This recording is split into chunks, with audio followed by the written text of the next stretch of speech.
NDTV, India's most trusted, TEED's elevated outcomes, The Hindu, associate partner Media Smart, integrating consumer journeys across screens, co-partner Digitup, Power to Evolve, Way to Use, Visual Dub, Don't Just Dub, Visual Dub, and Lemma, omni-channel platform for emerging media.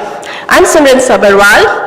Now, let's just get ready for what we've come for. Get ready to embark on an extraordinary brand journey today at the PIT CMO Summit, Mumbai 2025, where we're focusing on future-ready brands and navigating the multi-part consumer journey. Buckle up as we have an exciting set of speakers today who will share their marketing insights that I hope you take inspiration from and help you build your brand. I'll again just take a moment to thank our partners once again before we roll.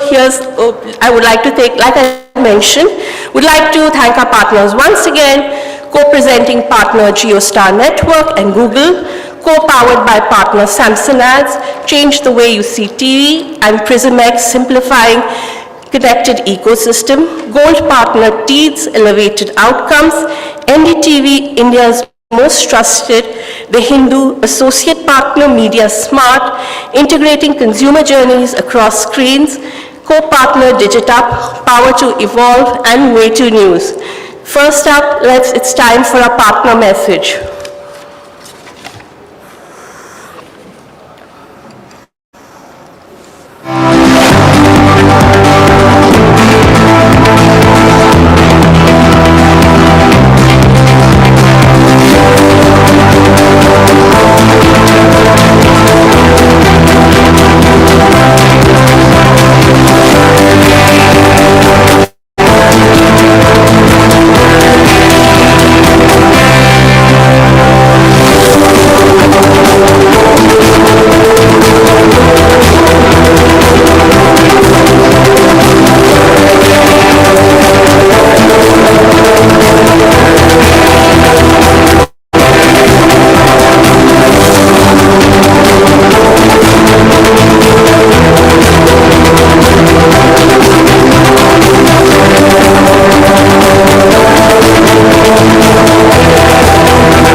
Before we start rolling, I want to inform you that our hashtag today is hashtag PitchCMO, as you can see right above.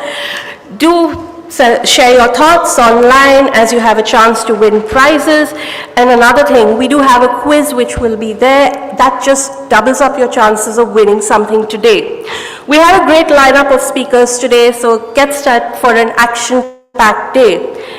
I'm not kidding. We've got Pidilite, Reckitt, Bank of Baroda, Kotak Mahindra Bank, Polycab, Platinum Guild of India, Google, Geostar, and that's just in the first half of the day. There's more to come in the second half, but let's get back to the event. The theme of today's event is Future Ready Brands Navigating the Multi-Part Consumer Journey. As marketers, we all know that the journey today for a consumer is anything but straightforward. With audiences engaging across multiple platforms, devices, and touch points, the challenge for brands today lies in creating a seamless and an impactful experience. Being future ready means embracing the complexities, transforming it into an opportunity to build deeper connections and stronger loyalty. Today, we will get a chance to explore how brands are adapting to these changing consumer behaviors by leveraging personalization, data-driven insights, and cutting-edge technology. The summit aims to empower marketers to navigate the complexities of the multi-part journey and create resilient, future-ready brands. Let's start the ball rolling, and I'd like to invite Dr. Anurag Batra, Chairman and Editor-in-Chief, BW Business World and Exchange for Media, for the welcome address.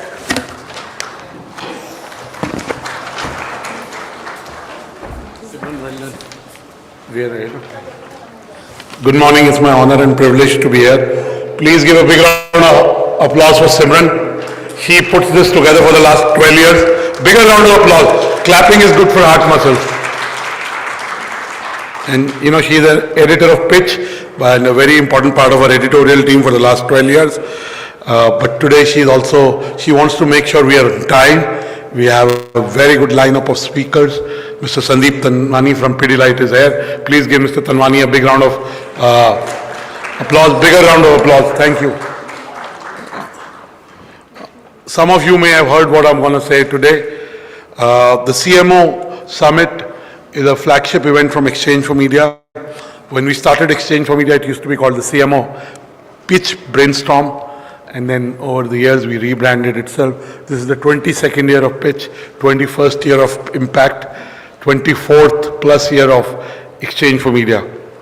I know Mr. Tanwani and all other speakers will talk about what the role of brands and brand custodians in this fast changing world. But I do want to talk about some things which are more important than that. First of all, I want to say that my favorite topic is how many CMOs are becoming CEOs. And when I was doing research over the last few days, in India, less than 10% CMOs have become CEOs. So we would like to see that more CMOs become CEOs. More CFOs are becoming CEOs. More CHROs are becoming CEOs. So clearly, CMOs who are the growth drivers of businesses need to become more CEOs. The second favorite topic is the average CMO tenure. 10 years back when we would do the CMO summit, the average CMO tenure, guess how much was it? Guess? Huh? 5 years, you're very close. It used to be 5.5 years. Guess how much is it now? So it's 35, 36 months, so it's definitely less than 3 years, okay? So clearly the average, it doesn't apply to Mr. Tanwani. He is, in his first job, he was there 5 years. In his second job, he was there almost 22 years. And this is his third job, which is in the 8th month or 7th month, right? So clearly that doesn't apply to him. But clearly, in the next few weeks, we'll be coming out with our CMO outlook, with our CMO survey. This year is the first year we're doing it at that level. And we will share our findings with our readers and the community. But there was a very big festival last week What festival was that? Holi. Yes, it was Holi, but there was another important day that day. I believe in these days at least. There is a man's day also, but it's never celebrated, and not at my home at least. But the Holi was also the World Sleep Day. Whatever you do, I keep talking about the power of sleep. I read this book 10 plus years back, could be 12, 15, I don't remember.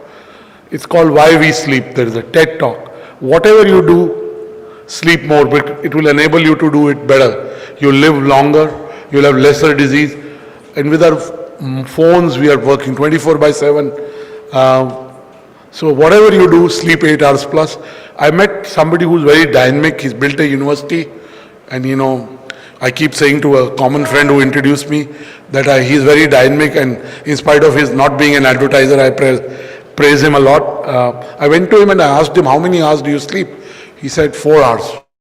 And he met a very big spiritual guru who said 4 hours is too much, you should sleep 2.5 hours. So I said, I respect the guru, but let me tell you, when the guru was unwell, he talked about healing himself and all, but he went to a hospital. It's a fact. So whatever you do, people say we don't need it. The impact of sleep over a long period of time can be positive, and if the sleep is not there. So as CXOs, CMOs, CEOs, entrepreneurs, founders, please sleep 8 hours more. This is a book, that I recommended last year. It's called Utopia for Realists, which was written by a young Dutchman called Rutger Bregman. He's written another book. And I believe the most important thing in life is being kind. He's written another book called,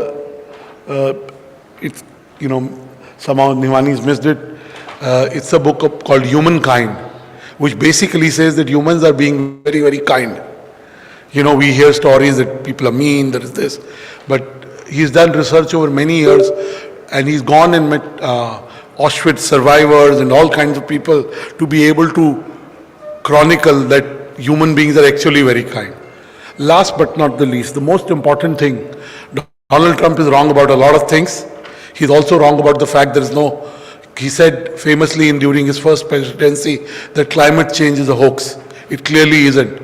Just as personal experience, summers are here 2 weeks in advance. Some people are saying 4 weeks. But the temperatures that would have happened in April are happening in early March. So clearly, I want to keep to the time. Whatever you do, sleep 8 hours or more. Whatever you do, be kind to yourself and others, which you are. And as CXOs, CMOs, you have the power to be able to shape narratives. So raise the sustainability consciousness. In our lifetime, we'll see the impact of climate change. And that's what I want to leave it at. Do you know who this guy is? Let me show his photo. How many of you know this guy? Anybody knows this guy? Yeah, because you've been in an audience where this guy is not an IPL player. He's not won a Nobel Prize. He's not even an influencer. But he's a guy who in 2011, by the way, today is Navroz. So Navroz Mubarak to my Parsi friends. We're in Bombay. I have enough Parsi friends in Delhi. So he's the Israeli who in 2011 almost climbed the Mount Everest. He was going from the base camp of Mount Everest and he was about to reach Mount Everest. He had two friends. One died. One had frostbite. So he had two choices: to fulfill his childhood dream of becoming the youngest person to climb the Mount Everest, or to help his friend who was about to die to live and bring him down. Guess what did he do? What did he do? He brought his friend down. And that's why I'm showing it. I think it's more important to be kind than to be, we are all focused on our goals, whatever those goals are. And there's nothing wrong about that. But once in a while, we got to do things that help others. I will not say more, but I will end by saying that life is a lot about what God does. Life is about serendipity. Normally we give out Beanley coffee, but today's speakers, including Mr. Tanwani, and winners will get books that are selected by me and Nawal. These are books we've read over the last 4 months. One of the books is called Fluke. You can call fluke serendipity, random, chance, whatever. But it basically says that a lot of what we accomplish is because of a random act or a collective act by somebody else. We give too much credit to us for our success and too little responsibility for what we don't accomplish. I don't believe anything is a failure. It's always work in progress. As my favorite author Randy Pausch said, experience is what we get when we don't get what we want. So everything is an experience. So you'll get fluke. So everything is serendipity. I believe in God's wish. And I keep saying there are only two people who are perfect, my wife and Lord Shiva. Rest everybody is imperfect. So you'll get fluke. Serendipity is what matters.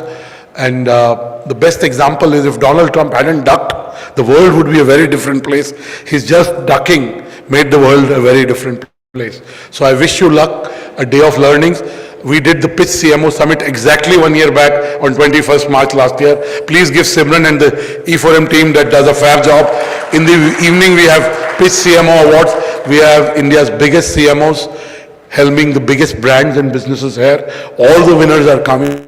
It's a big ceremony. We have maybe 400 people between the room and the waiting area. So please applaud for the speakers, ask questions, make it a day that you go back inspired and learn something. God bless you. Thank you. Simran, I've kept to my time. Back to you. Thank you. Thank you so much, Dr. Batra. And I would like to thank Simran for stepping in today as I was stuck in this horrible Mumbai traffic, which I'm sure you're most aware of. But ladies and gentlemen, can we have another round of applause for Dr. Batra? We can always be sure for him to be insightful and of course with a tinge of humor. Thank you so much, sir. Ladies and gentlemen, as we get ready for our first session of the day, as the stage gets set, I would like to remind all of you about our hashtag today, which is #PitchCMO. It's right there on the screens all around you. No need to worry, just type in #PitchCMO and please do share insights from these sessions that you hear here, or if you'd like to share moments from the events, so please go ahead and do that in any of your favorite platforms. Just don't forget to tag us at Exchange 4 Media. It's Exchange numerical 4 Media. We'd love to be in part of that conversation online as well. My name is Khyati Kawa and I'm going to be your host for the summit and awards, and I'm delighted to be amidst all of you. And as the stage is set, let me not take any of your time. So humor me, ladies and gentlemen. Sharma ki dulhan jab bayan karayi, what did she bring along with her? Anybody? So I'm sure everyone knows the answer to this one. The iconic 3-seater sofa. Despite being launched decades ago, the ad is trending even today and across all social media platforms, and is a testament to how legacy brands don't just survive, they thrive, become part of our everyday life, our everyday conversations, phrases that we end up citing to each other. Think Fevicol or Fevikwik, it's practically glued into our culture. Pidilite has cracked the formula for creating household icons. So it's safe to say Pidilite and consumers have a Fevicol ka jod. So, and who better to spill the secrets behind than the Chief Marketing Officer, ladies and gentlemen. Please join me in welcoming Mr. Sandeep Tanwani himself. Can we have a huge round of applause, please?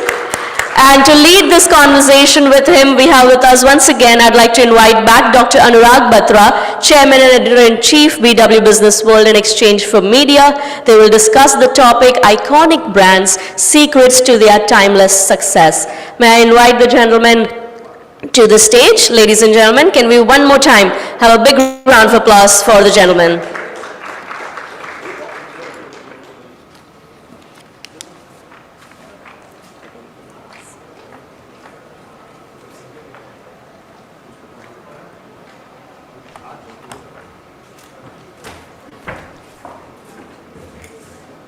Dr. Batra, may I request you to take the left seat?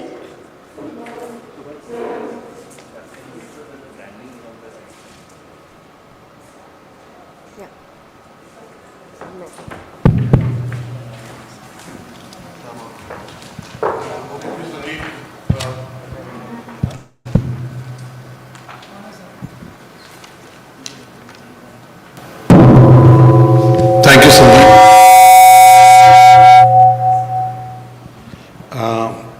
You know, We live in a world where narratives matter.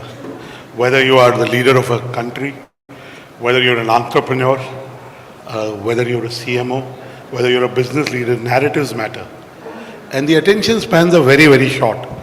So the power of storytelling can make a brand stand apart and communicate its core values and continue that relationship with the consumer. Pidilite has done that very successfully, though you've been at Pidilite only for less than 8 months.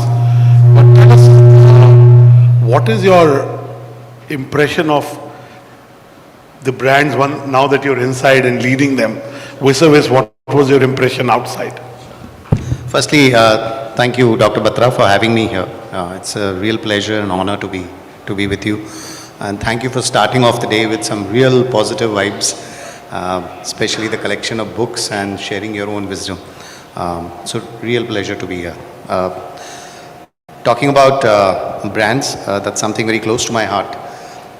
As you said, it is all about storytelling, but my own view on this is brands resonate, and today I can proudly say that Fevicol is not just a Pidilite's brand, it's a people's brand. It's so much weaved into the culture of India that you hear it being mentioned by the politicians, it is being mentioned in the parlance, and it is also mentioned in Bollywood. So one of the secrets is that you need to find how is the brand mattering to people and in their lives. And I think what Pidilite has really done well over the years is, I think at the core of Pidilite is to actually find underserved and sometimes even under-noticed categories, providing solutions, and then making those solutions matter to those people. So it's been a continuous journey, and I would say Pidilite's journey on Fevicol, for example, we are in the 65th year, and over the last 65 years, Fevicol has always been at the leading edge of spotting what is the trend and where is the underserved need. And then who could have imagined that a white glue can be so integral to the society? And a lot of storytelling, as you rightly said, has to be around our day-to-day lives, authenticity, and basically cultural observations, and finding ways and means to make the brand matter to people. Beautiful, Sandeep. Sandeep, you come from a true blue-blooded background of being in environments where brands have built businesses, so to say. And as I talked about, the role of a CMO is to create growth. We'll come to Fevicol and Pidilite. But what is happening to the role of a CMO? CMO is a growth enabler, growth creator.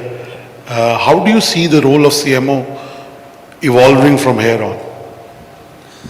I think the role of CMO is as integral to any corporate, not just in growth. The role has evolved. Typically, people believe that brand communication is a large part of a CMO's role. Actually, it goes way beyond it. The key CMOs, I think, one of the biggest responsibility is that you can't miss a trend, and spotting the right trend. Spotters. Spotting the right trend is becoming so important, because if you miss a trend, it becomes extremely costly for any corporate to come back, and therefore it means you are in touch with your consumer, you are listening to them, and more importantly, even dictating the innovation funnel that you will put together. And it's not just about spotting a trend, but category creation has become so important in market development. And that encompasses not just, innovating, but also educating consumers. As you rightly pointed out in the morning, sustainability. The CMOs have to ensure that the ecosystem is actually answering to creating sustainable solutions and not just product features. And last but not the least, the way tech and marketing are kind of blurring the boundaries. I think the CMOs have the responsibility to be even on the leading edge of tech, because the attention spans are going down. How do we get consumers to to follow you or be interested even in your brand, or even for the brand to become meaningful, requires each of the formats, communication formats, to be changed, or the way we are actually engaging with consumers. So engagement platforms through tech. So I think it's become very manifold. It's become as integral, let's say, as any other function would be. In fact, to be at the leading edge of growth, and even also, I would say, I would go to the extent of saying dictating even the bottom line and not just growth. Thank you so much, Sandeep. You talked about the fact that a CMO's role is not just communication, it's an integral part, but it's about spotting trends, spotting needs through which you innovate in the product, and what new lines of business that you can create or new usage of the product. You also talked about how CMOs also need to use technology to be able to then leverage that for both decision making and product creation. So clearly you have outlined the role of a CMO as a growth creator and as a business enabler. Now let me come back to Fevicol, Feviquick, and the brands that Pidilite has. These are brands that have become part of households. What are the things that you are doing in your current role at Pidilite as CMO to be able to create deeper connections, meaningful connections with your consumers? Great question, Dr. Batra. We are actually obsessed with the consumer and the user. I think it starts with that. For us, it is very important to listen to what the needs are and what the needs are evolving. And I'll bring it out with a small example here.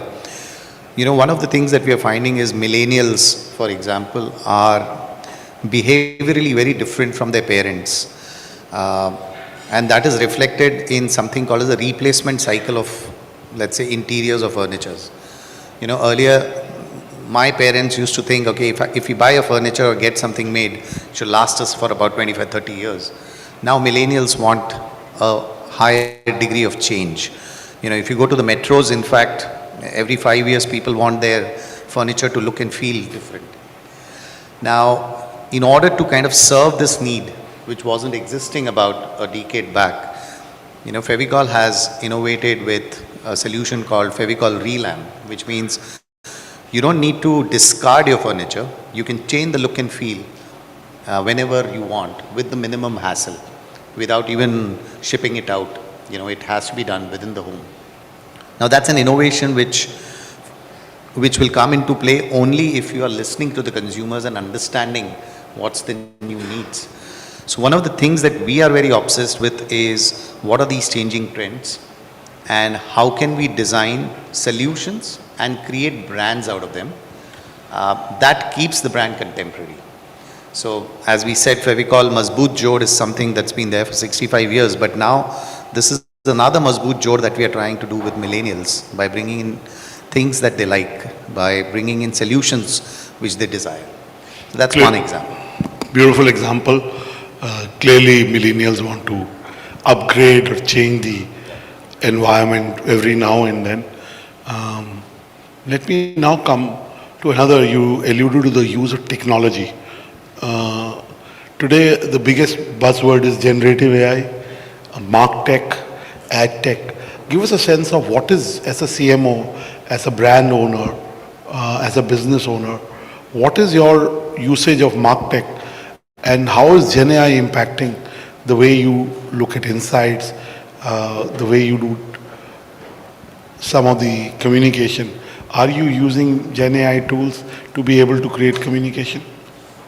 Again, a fantastic one. I think over the years, while brands have been on timeless insights and, you know, finding the right innovation and ecosystem, I think what martech is doing is, firstly, it is helping us speed up, or our speed to market is improving. Just to give you an example, we are using martech to do rapid iterations on creatives to see which creative is working well with which cohort. Earlier it used to be, you have to go for an offline research, find out whether this was liked, disliked. Today, martech is allowing you to actually check real time saying what kind of content is making impact. And therefore, the speed to market changes for us. The second big thing is on inciting. How do you do real-time inciting? And we kind of deploy it not just for consumers, we also do it for users. Pidilite has almost 300 user clubs, which encompasses professionals like carpenters, plumbers. And from them, when we take feedback, we can get that feedback or insights from the remotest part, even sitting in West Bengal rural, we can hear them out. We know the insights, we know the trends, and that spotting has actually aided a lot more. And the third big area where we are leveraging AI is in terms of lead generations. That is actually having an enormous impact on the entire industry overall. Because lead generation, while earlier, and Pidilite is also present in B2B, earlier it used to be a lot about, going and having one-on-one contacts with the B2B clients. Now the lead generation is digital, offline, everything pulled together, and then you use MarTech for an effective CRM. So those are three big use cases that Pidilite is leveraging AI on. Thank you, Sandeep, for making it real. Now, let me ask you, a lot has changed since you joined the profession. You went to XLRI and then worked for Reliance for 5 years, 22 years with Levers. What has not changed for a marketer? What are those eternal truths that haven't changed? Yeah, I think we were speaking in the morning about Morgan Housel, same as ever. Yes, Same I read the book. reminds me That's of one that. of the books being given today. So what's not changed is the fact that we've got to be authentic with consumers. There is absolutely no leeway for you to be fake or overclaim. I think that has remained the same. What has not... In fact, just to say, you can't be, because we live in the world of social media. So, in fact, not only it has remained same, the need for that has in fact Even grown. higher. Absolutely. I think that's authenticity is there. What has not changed is the need to build trust and reliability with consumers. So if you're promising something, we better live up to it rather than just over-promise. I think that trust and reliability has a higher premium. It used to be there, but in fact, in this cluttered environment where there is a little bit of tendency to kind of over-promise, one has to be really, really careful about that aspect. So I would say those ingredients remain the same. What also remains the same is the need for insights to make or to craft timeless brands. And in absence of insights, it's going to be really tough. Then you are going to be faced with fads rather than create enduring brands. So I would say these three have remained timeless. Okay, fantastic. And what has changed? I think a lot of tools. I think the way we are delivering innovations, messages, or even in terms of partnerships, the tools have changed. Like AI for us is a tool which has just accelerated the way we can deliver things, and that has certainly changed. What has changed is the aspiration of the consumer. We are in a growing economy. The consumer aspiration is trending way ahead of where the means are, and therefore how do you satisfy those aspirations.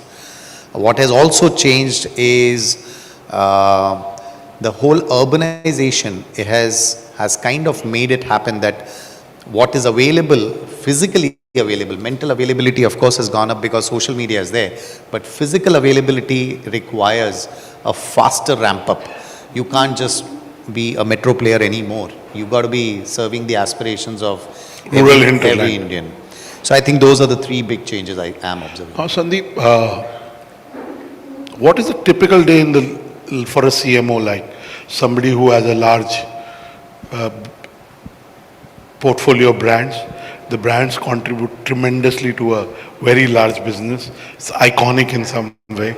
What is the typical day of a CMO like? I think I'll speak for myself. I wouldn't comment on others, but I think I spend about 60% of my time on consumers and, what are the consumer trends, what are the unfulfilled needs. That's for me very important because that helps me. And how do you do that? Do you go out in the market? Do you talk to experts? Do you talk to consumers? Do you look at data? How do you do that? So it's a mix of both, Dr. Batra. In fact, I make it a point that I travel and meet consumers firsthand. I'm not a very big fan of just reading research reports for it. You get the first-hand feel, and there's a lot that you can observe in the body language when you're speaking to a respondent, rather than just reading a research report. And therefore, there is an unsaid rule in my mind that until I meet 100 consumers, I don't form a point of view on whether it's a trend or a fad. So I try and meet at least or clock 100 consumer hours for any of the categories that I am doing. The second thing is, as you rightly said, there is a lot of insights in data. So spend a lot of time in culling out those insights from data, and then you marry the what you observed in the real world with that data, form hypotheses, sometimes disprove those hypotheses and move on. And then there is roughly about, let's say, 20% time which goes in mentoring and, upskilling your team. And there's about 20% time which kind of goes into the stuff which is here and now. So that's how I try and do it. 60% for consumers, because that helps you be ahead of the curve and make it a little bit more future-proof. Thank you, Sandeep. I am a Hindu. I believe in this trilogy of destruction, creation, and sustenance. As a marketer or as a business leader, a lot of your time is about preserving what has been created in the last 65 years. A lot of it is about destroying what is not working or what needs to be refreshed. And a lot of it is about creating future products. Like you talked about the service where you help house owners or home creators recreate their homes with the service that you have. So how much time you spend on future and how much time do you spend on sustenance of what you have? I'd say I spend, personally speaking, about 50% of time on future facing stuff and about 50% on the present. That balance, I have to keep reminding myself that I have to spend disproportionate time on the future. Because I believe when you're handling brands like Fevicol, Fevikwik, Dr. Fixit, they come with a huge responsibility. And therefore the responsibility is how do you make these brands future-proof. And that's why over-indexing on future trends, listening to consumers, being very close to the users. As we said, in our business, it is carpenters, plumbers, even skilled waterproofers. Those are the places where we go and learn a lot more. There are times where, what we had originally envisaged as an application, when we find people actually using the product in much more innovative ways, is an eye-opener. There is a lot of creativity outside than what we just envisage when we make the products, and therefore it is always inspiring to see and bring the outside in. Okay, Sandeep. Now, Sandeep, one of the biggest themes today is sustainability. I talked about it, how brands can raise sustainability consciousness and organizations can be truly embracing sustainability as a strategy, as a deep philosophy, whether it's in manufacturing, whether it's in operations, whether it's in communication. What are your views, especially your brands that, the chemicals and so on and so forth? What are your views on sustainability? I think one big change that we have to do is, sustainability about 4 or 5 years back used to be an afterthought in all business models. One of the things we need to do is to bake sustainability into the business model. And that's one of the things, like in case of Pidilite, we had defined our sustainability goals for 2030. And I'm happy to say we are trending much ahead of them, sitting in 2025, be it on water conservation in our manufacturing operations, or be it in terms of greenhouse gas reduction. Those are whatever goals we had set out, we are much ahead because we've taken proactive steps. And let me also give an example of end-to-end sustainability with the same example which I gave about Fevicol Relam. Now, the moment you come out with a solution like that, you're actually bringing down the habit of discarding furniture, which itself is a big boost overall, not just in our operations, but behaviorally you are getting consumers to keep, refreshing their furniture rather than replacing their furniture.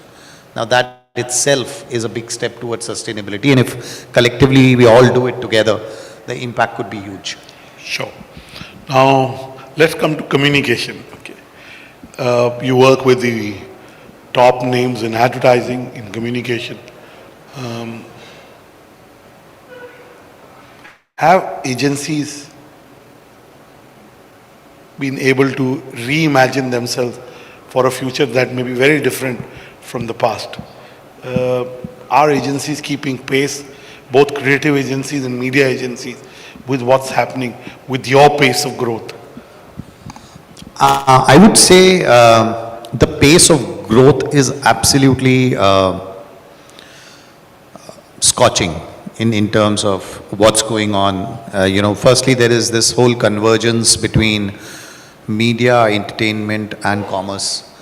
We are seeing it all across. The lines are blurring. And in this space, it is incumbent both for the marketeers as well as the agency ecosystem to step up together. And we are as good as our weakest link in that sense. So unless we all step up together, the pace of change that you need to navigate will always be a challenge. Towards that, I would say the agency ecosystem have really stepped up, and in fact, in some cases, they are even leading the change. I can speak for our agency partners being Ogilvy and Madison, and they have been absolutely brilliant in terms of not just having the communication space being adapted to what millennials are seeing in the shorter formats or finding social engagement platforms. But even in terms of getting, for example, the B2B marketing completely revamped into getting into AI-based and lead generation. And I believe the agency's ecosystem has actually, there are times when we learn from each other. There are times when, let's say, if we go ahead of the curve, they're very open to learn. When they're finding something new, very eager to share with us and we learn. So I think it's also a partnership which we are very proud of. Our partnership with Ogilvy goes back about 30 odd years. And that speaks volumes on how partnerships are built. Beautiful. My last two questions before I take two questions from the audience. One is, in every business, you came from levers and you saw the impact of D2C brands. There are D2C brands in B2C, but there are D2C brands in B2B. Do you see, I can see the time there. Yes. Ask me to take questions which I would have. Sure. Do you see in this kind of a business D2C players coming up, or the nature of the business is such that it may be tough? I think the possibility of D2C brands, or let me step back and say, D2C brands make a dent when, let's say, the incumbents are either slow on innovations or they have not been able to read the trends. I mean, that's generally my view. Whoever will be demonstrating more consumer intimacy will win. So irrespective of whether it's a D2C brand or whether it's an organized player, anyone who is closest to the consumers and is able to find a solution and create a brand will win. And that's our firm belief. My last question, Sandeep.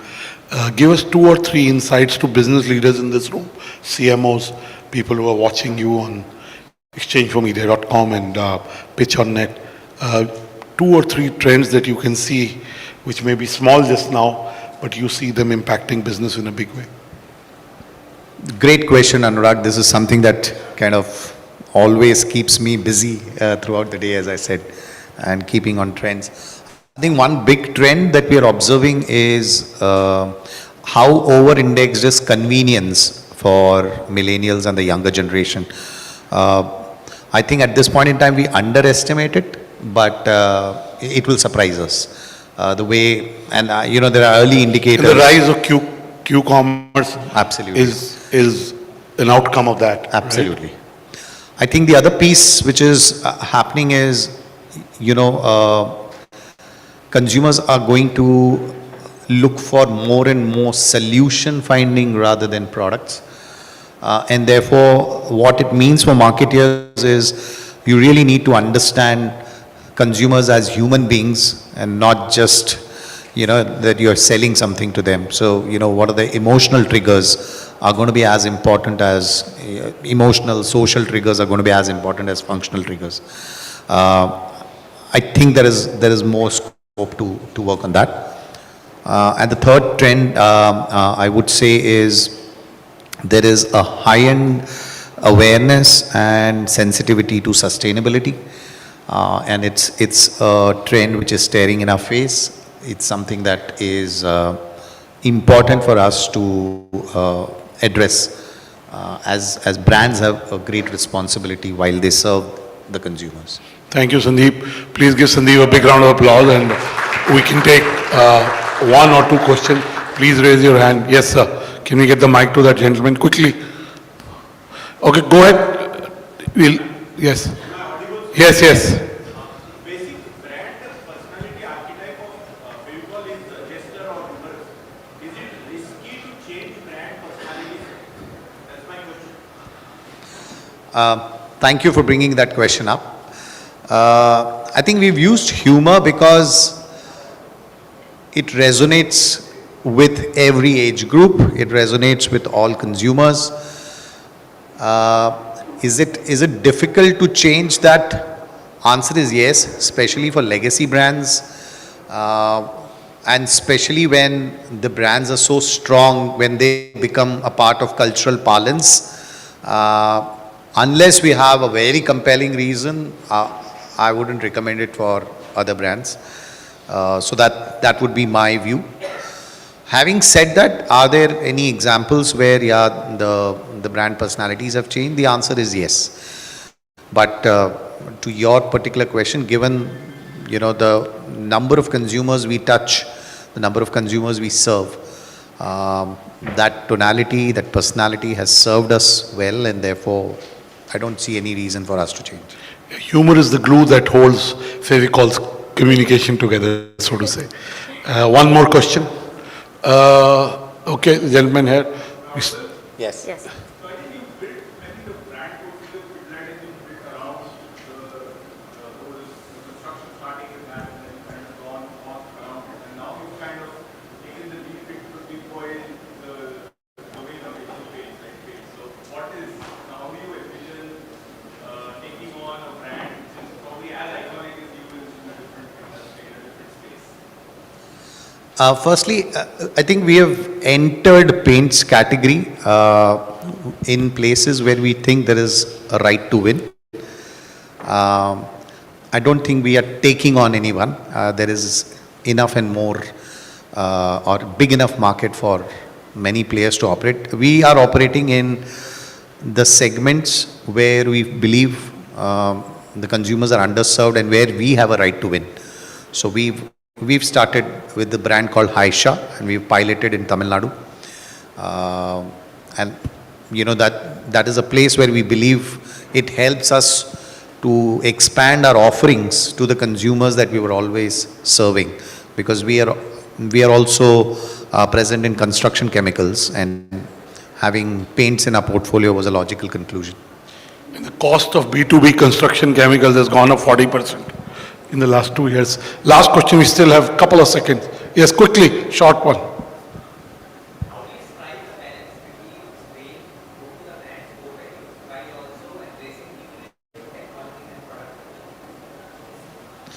I think great question.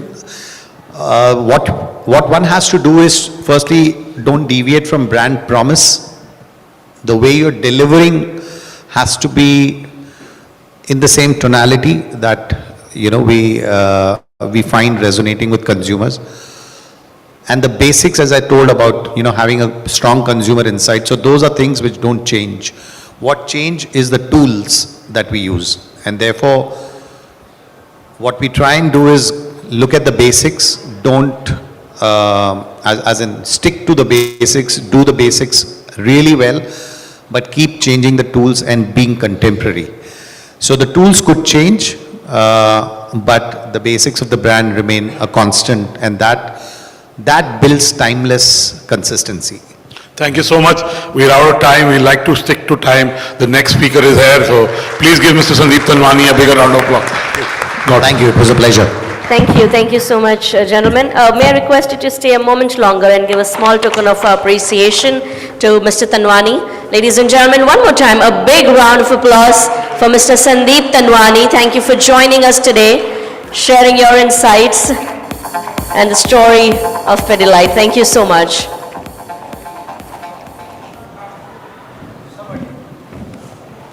And a reminder as the stage gets set for our next session, our hashtag today is hashtag #PitchCMO. As you can see right here on the screen all around you. Let's keep the buzz going on social media as well. Please keep tweeting or gramming or use your preferred social media platform. But don't forget to use the hashtag #PitchCMO so we can be part of the conversation as well. And not to forget, we also have a quiz contest that is going to be happening throughout the day. So watch out for that as there are exciting prizes. Please keep the buzz going on social media as mentioned. And if all of you are ready and set, let's get your attention, please. Ladies and gentlemen, may I have your attention? Well, however, let's face it, attention spans are now shorter than a reel video. 1 second, your audience is hooked, while the next they are swiping away to cat videos or even viral dance trends. So how do brands make their message stick in an era of infinite distractions? Well, who better to crack the code than the marketing leader behind some of the most recognizable names in the health and hygiene space, be it Dettol, Durex, Veet, Move, amongst others. So ladies and gentlemen, please join me in welcoming Ms. Kanika Kalra, Regional Marketing Director, Health for South Asia at Reckitt, as she shares how brands can cut through the digital noise and grab the attention of today's distracted consumer, and most importantly, keep it. A very warm welcome to you, Kanika. Thank you. Thank you. Am I audible? Hi, Anurag. How are you? Thank you so much for having me here, Anurag, and the entire team, Simran. I'll take you a little bit through what, my set of experiences is, and therefore, and I'm going to talk about one very interesting brand in specific context to this problem. So I think my attention is now that of a goldfish. Therefore, if I would like to keep this conversation as interactive as possible, and therefore if you have any questions even interim, please raise your hand and ask, because that would be possibly the best use of this time. I hate one-way conversations. Just for a little background on me, I'm the marketing director for health as a portfolio at Reckitt. That's about 65% of our business in India. It has brands like Dettol, Durex, Move, Veet, Gaviscon, Strepsils, and a bunch of long tail brands that we handle, which are basically in the space of preventive, curative health largely. I have about 20 years of experience in CPG and consulting. I was a partner with McKinsey and Company till mid last year, when I actually moved to Reckitt. And in McKinsey, I actually served a bunch of brands across industrial, CPG, auto, consumer tech, etc. So very happy to talk about experiences across without naming anyone actually. Before that, I was the CMO for Snapdeal and Freecharge, and prior to that, I was with Levers. That's where I know Sandeep from as well, and Anurag, of course, I know you for a while now. So yeah, that's my experience set. Today, I really want to talk about one of the issues that is far from solved, possibly one that is going to get worse and worse as we go through, and which will possibly over time change the face of marketing. It already has. And that is really about how do we get attention and build brands in an incredibly distracted age. Is this echoing a lot, by the way, or are you comfortable? Okay, super. So, and this is a problem we grapple with across. But where I think one place where we have the most headway in trying to solve for this problem is actually, or look at it as an opportunity for that matter, is actually a brand that is very interesting. So given that I know that you, like the average Indian consumer, must be spending about 8 hours on social media plus on your phones, and everyone's attention span is a little short, I have decided that I will use the topic of most interest to most people to try and get your attention for the duration of this presentation. However, the learnings I'm hoping are widely applicable, and it is something that you can replicate across. So I'm going to really talk about one of the most exciting brands in my portfolio that has now been growing at a 25 to 30% clip. It sells at 4x of the market average in a category that is actually incredibly low penetrated in this country, but has stalwarts from pharma companies, etc., that have been playing now. Consumer companies are also in the play. We retail at 4x of the average of the market, and we are now the #1 brand in the top 52 cities. Built recently, so it is a brand that has not had as much legacy or heritage as many of the other brands that I have the privilege of working on, or many of us have the privilege of working on, and it's truly been built a little bit more for the younger, Indian consumer, who will now be wider in their choices and, opening up to a much wider landscape. So that's really the thought. I've tried to distill our philosophy and thinking into 5 things that I think matter, but very happy to hear thoughts. I don't think the journey is anywhere near complete. Hopefully this will capture a little bit of our learnings here. But I think it starts from the fact that this topic is one that you would not think it is easy to have conversations on or to have advertising on. The minute we make a film, we start getting, the Google folks are here, you know my problem. We start coming into category issues. You cannot advertise, you cannot kind of take it beyond a certain time, geos here, stars here, the constraints on this sort of a category. Secondly, anything that really touches this is culturally now no longer very open in our country. It's never been, right, for the last 100 odd years. And therefore, while we are the most populous country in the world, talking about sex continues to be a big issue, right? However, we believe that protection and passion goes together for the young consumer, and therefore we actually went ahead and said that this is not just a protection base level pharma under this thing, chhatri de do, that kind of category. This needs to really get above and be a lifestyle category in itself, and therefore we started by being super expensive and super premium, and we said let this be a part of the flaunt of the younger consumer of this country, or the more aspiring consumer of this country. We decided not to build it the trade way. It is very difficult in categories that are competed in on trade, and anyone who knows the pharma sector knows that it is very much trade first as a sector, right? And therefore we actually decided that we will not play that game, and we still don't. Thirdly, we said we will start with a limited portfolio, and everything that we ever innovate will always have a reason to exist, which is either scientifically important or better, etc. We will never do a proliferation of strawberry chocolate, something. Yes, we have a range there, but that's very limited. Our entire game is on premiumizing experience, premiumizing science and technology behind our products, right? And we said that this is a hidden category, we will not be hidden. So with those choices to actually zag against the category's norms, we actually decided to be insightful, premium and well distributed, right? And as you can see, this is one of our biggest success stories, driving growth for the health portfolio for the last 3 years consistently, and we are hoping that now our dominance will hopefully grow across. Going forward, we have decided to follow these 5 guiding principles that I will talk to you about.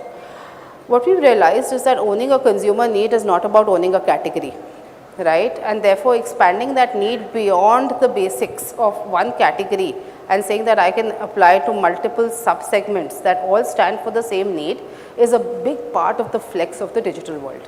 So whether you're trying to build a brand in e-commerce or you're trying to build a brand offline, at the end of the day, today's phenomenally, multi-channel approach to the consumers, and the fact that I can sell a very different range on Blinkit, that I sell very differently on Amazon, that I will sell very differently on my D2C site, which will sell very differently on general trade and modern trade, is actually a massive flex that we have not grown up with. So this is not about one solution.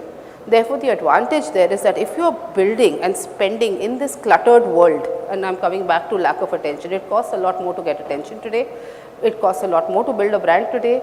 Therefore, if you are going to end up creating a brand in a cluttered world, how do you actually create one that can give you the maximum addressable market, right?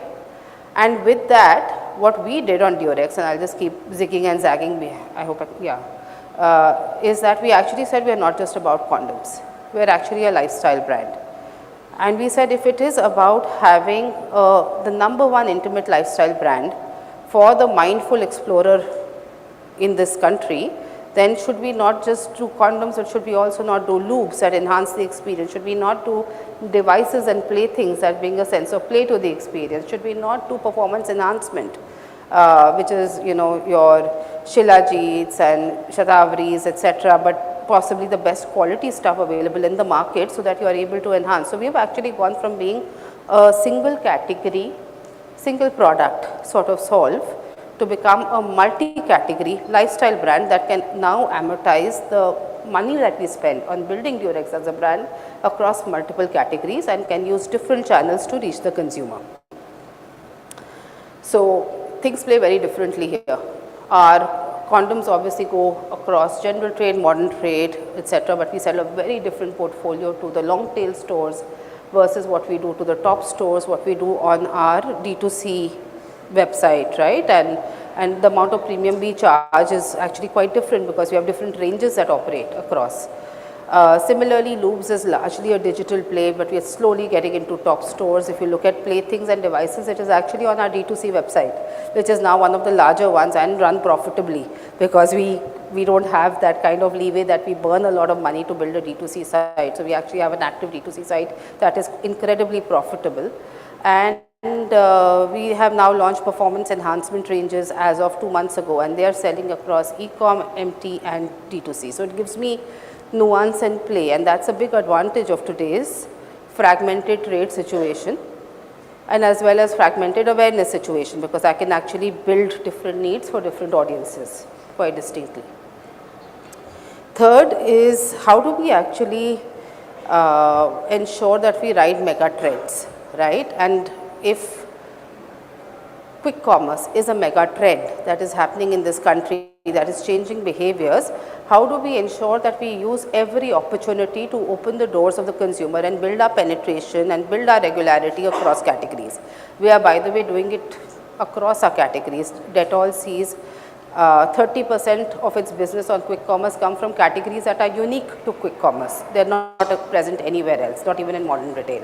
Similarly, for Durex, we have seen that quick commerce has been a huge opportunity.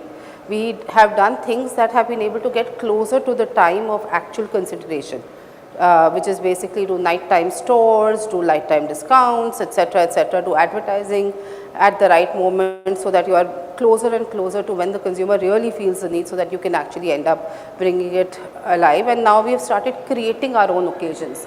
So for the last 3 months, we've been doing a 6 to 9 sale, right, which basically says 69% off on whatever 69 products on our site from 6th to 9th of every month, and that has actually created a spike that has doubled our D2C business in the last 2 months, and I'm hoping it continues. So we are starting to create our own occasions around that.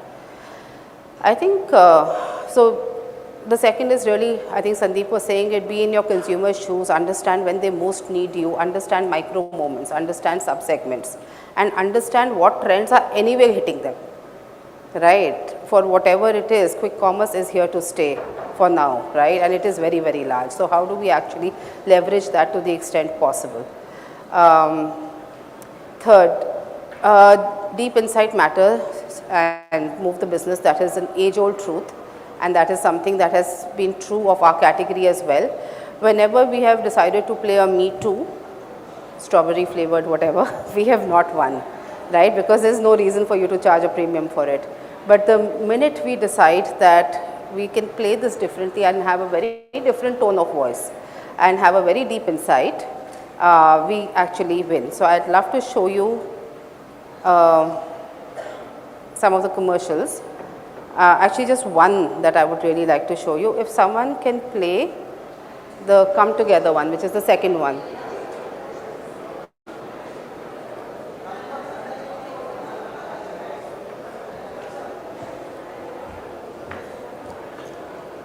Can you play the second video? Yeah, this one, the first one here, 2019, mutual climax. Just audio it up, please.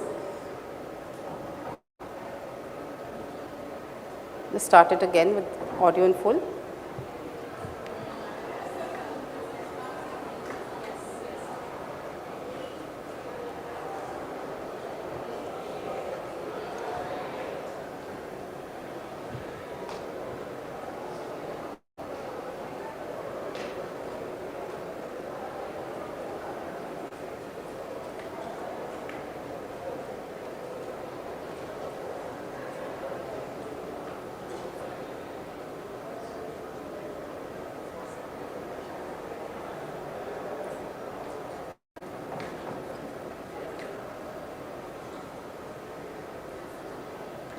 I think the audio is not working.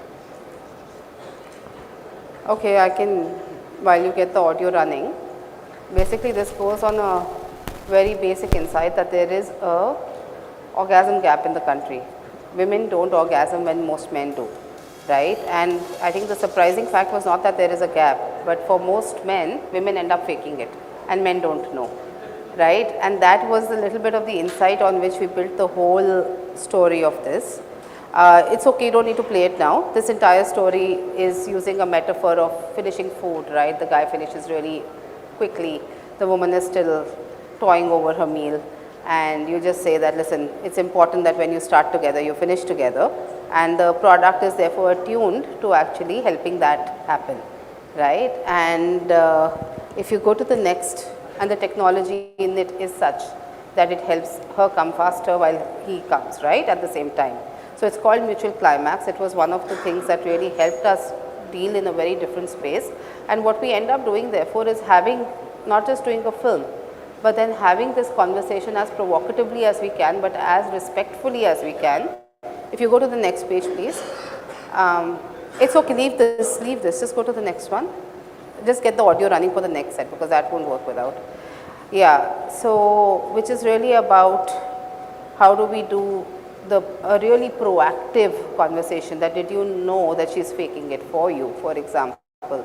Did you know that 80% of the women in this country don't do this? We do influencer conversations, then we do a very provocative launch, and the film is literally 20 to 30% of our budget. Everything else goes into sparring conversations, influencers, etc., right? And trying to get this more and more conversational.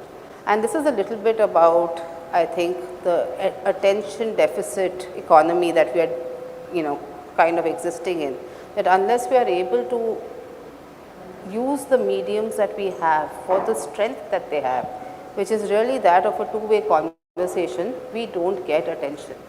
And therefore for us, we measure a lot of our success, not just on impressions and view-throughs, but also on likes to share ratio, cost per share, cost per comment, however so we are basically always trying to provoke deeper conversations, especially on this brand that needs it. I think taking that insight forward, we have decided now that, sorry, I'm just going to go back to my tenets.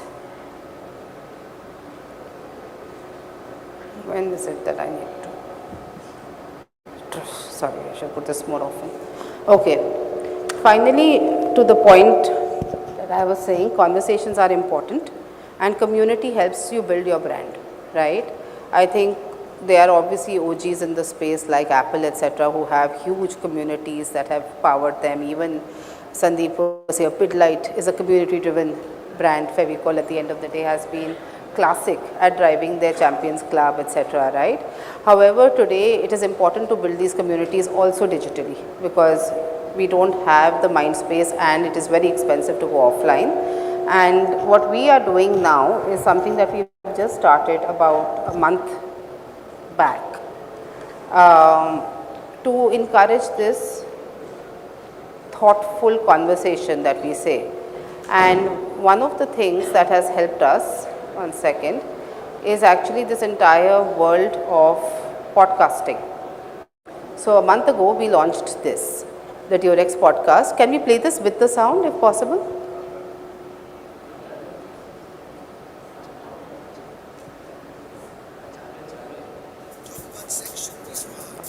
You do it, I do it. Yes. Stops us having the minutes like this better not show up. No, this one if you can stop and play again. It does need the sound. One section is hard. I mean, you do it, I do it. Yes. Stops us having the minutes like this better not show up in your show.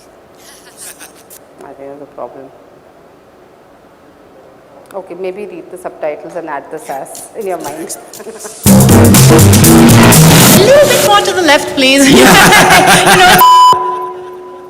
Okay. If you can play this again. Talking about sex shouldn't be so hard. I mean, you do it, I do it, our guest do it. She stops herself in the middle and she's like, this better not show up in your show. So, I hope this podcast gives you guys the tools to use your tools better. Welcome to the Durex podcast. A little bit more to the left, please. Please go to the next page and just play the videos. Talking about sex shouldn't be so hard. Just play the small ones, they're short.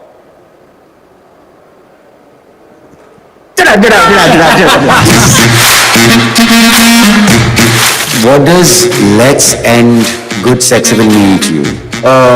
If what you're doing is working, keep doing what you're doing. You're going like tick tack, tick tick tack, tick tick tack, and she's like, oh my god, that's amazing. Don't be like, da da da da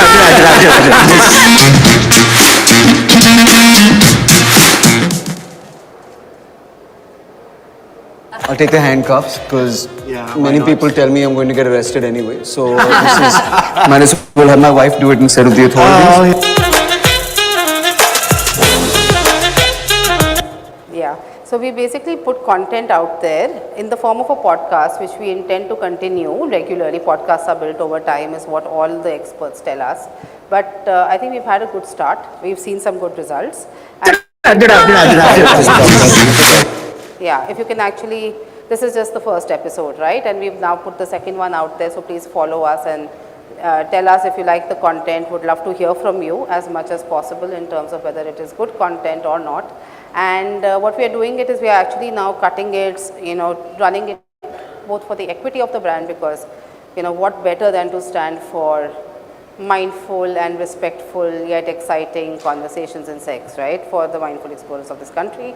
And two, we are also using it for performance, and therefore, buy handcuffs off our site, etc., is also stuff that we do, and that is happening from these assets as well, and doing quite well.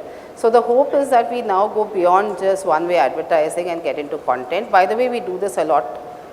In general, that's been our tone of voice, and therefore if you follow us on Instagram, you will see that we always have a slant and a take on things. So we've taken moment marketing as the thing to do, where we've looked at things that interest our audience like sports, gaming, travel, pop culture, dating, etc., and decided that whenever the moment strikes, we will take a left of center really smart take on it, right? And whether it is, whether it is when Diljit's concerts were happening, we actually just went a little bit and did a little bit of guerrilla marketing around that, which was Delivinati, etc., right, where we kind of positioned our products alongside, did a few cool posts, etc., that ended up getting some excitement going. Or it is our regular Instagram handle, which you can follow offline. We try to content and the conversation on. It is obviously a very different skill to building a film, right? And therefore, what we do is 4-hour turnaround, we mine key trends, we map brand fitment, we create various forms of content, and then we quickly track sentiment, nature of conversation, follower growth, and make sure that we are always keeping it cool, yet keeping it interesting. So the handle is Precious Real Estate, and you will normally, hopefully, not see us do anything that is tacky or underwhelming or something. We'd rather stay off.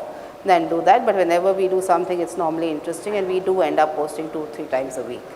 I think we measure ferociously. I think we can do even better, we can do even faster, but today we measure engagement, quality, sentiment, search trends and follower growth consistently, and we keep doing shares to likes and likes to comment ratios and tracking it in ourselves.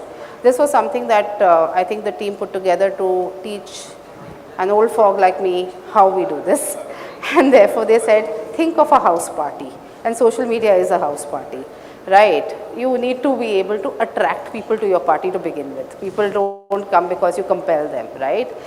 So figure out where the coolest parties are happening, visit these places, find out what's been brewing, trigger conversations that resonate with the cool guys, be regular at these house parties and start getting invited.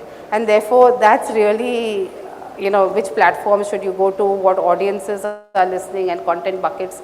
How do we have a intelligent and witty point of view? How are we consistent with what we say? And ultimately, how do we start getting invited and DMs and mentions and all of that? So this was really, I think, a dummy's guide to how to do this that the team put together for me, and I really liked it. So I'm just putting it out there because this was the simplest way that I think it could be described in terms of how do you get your content game right. Super. I think that's all I had. Sorry, I think I overran as well.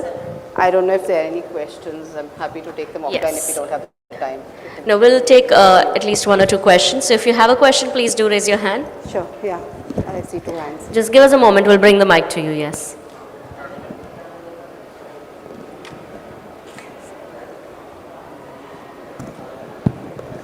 Hello.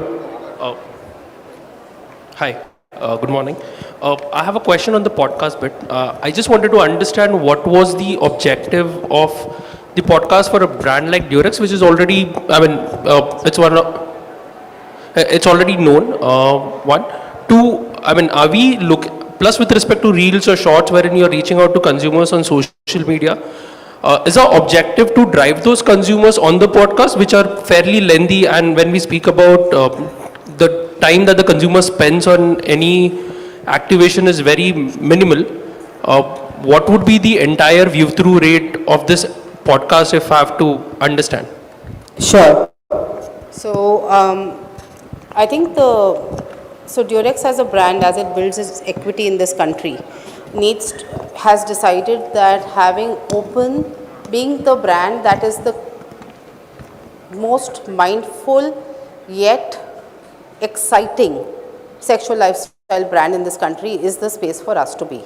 Right? In a country where the biggest problem is that people don't talk, to be able to get the conversation out and get it out in a respectful way, where people find it normalized to talk about sex and ask about problems and not keep it under the carpet, is for us the biggest need to solve. Right? Once that happens, then exploring will happen, everything else